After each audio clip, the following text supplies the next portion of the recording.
আজকে আমি আনন্দিত এবং গর্বিত আজকের এই দিনে এই রাজু ভাস্করের সামনে এসে তার গালে জুতা মারতে পেরেছি। আমি বাংলাদেশের নাগরিক হিসেবে গর্বিত। পরিমাণ রাগ অভিমান থাকলে আজ সে দেশের সাবেক প্রধানমন্ত্রী হওয়ার পরেও তার গালে কিভাবে জুতা মারা হচ্ছে তার জন্মদিনে। তার গালে জুতা মারে কেউ ক্ষান্ত হবে না। আমরা চাই এই স্বৈরাচারের ফাঁসি হোক অতি দ্রুত। যারা রাষ্ট্র ক্ষমতায় আসবে তাদের যেন এক ধরনের শিক্ষা হয়, যেন তাদের মনে যেন কোনোভাবেই যেন স্বৈরাচারের ভাবটা যেন ওরা পোষণ করতে না পারে।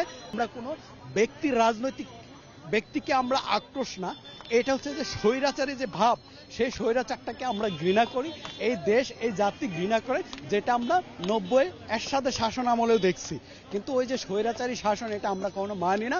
সেটার জন্য হচ্ছে আজকে ওনার একটা জন্মদিন, সেটার জন্য আমরা ব্যতিক্রম একটা স্বৈরাচার শাসককে ব্যতিক্রম একটা উপহার দিলাম, এই গণ জুতা নিক্ষেপের আয়োজন। এবং এটা থেকে যেন আমাদের পরবর্তীতে যারা রাষ্ট্র ক্ষমতায় আসবে তাদের যেন এক ধরনের শিক্ষা হয়, যেন তাদের মনে যেন কোনোভাবেই যেন স্বৈরাচারের ভাবটা যেন ওরা পোষণ করতে না পারে। কারণ ওরা যেন চিন্তা করে আমরা যদি স্বৈরাচারী হয়ে যাই তাহলে এই দেশের জনগণ কখনোই আমাদেরকে ছাড়বে না, এবং তারা আমাদেরকে হয়তো জুতা না অন্য কিছু ভিন্ন ওয়েতে নিক্ষেপ করতে পারে।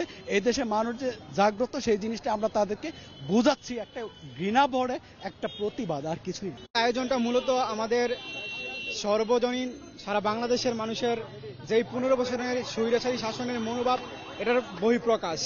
আজকে দেখেন এই রাজু ভাস্করের সামনে লাখ লাখ মানুষ উপস্থিত হয়েছে শুধুমাত্র এই স্বৈরাচারের যেই এই ক্ষোভ প্রকাশ করার জন্য। তার গালে জুতা মারে কেউ ক্ষান্ত হবে না। আমরা চাই এই স্বৈরাচারের ফাঁসি হোক অতি দ্রুত, সে দেশে আসুক। আর যারা আমাদের দেশের ক্ষমতায় আছে তাদেরকে এটা হচ্ছে রেড অ্যালার্ট, যে স্বৈরাচারের কি অবস্থা হয় বাংলাদেশে তারা যেন বুঝতে পারে। ভবিষ্যতে যেন এরকম স্বৈরাচার আর বাংলাদেশে না হয়, তাদের জন্য এটা সতর্কতা মাত্র।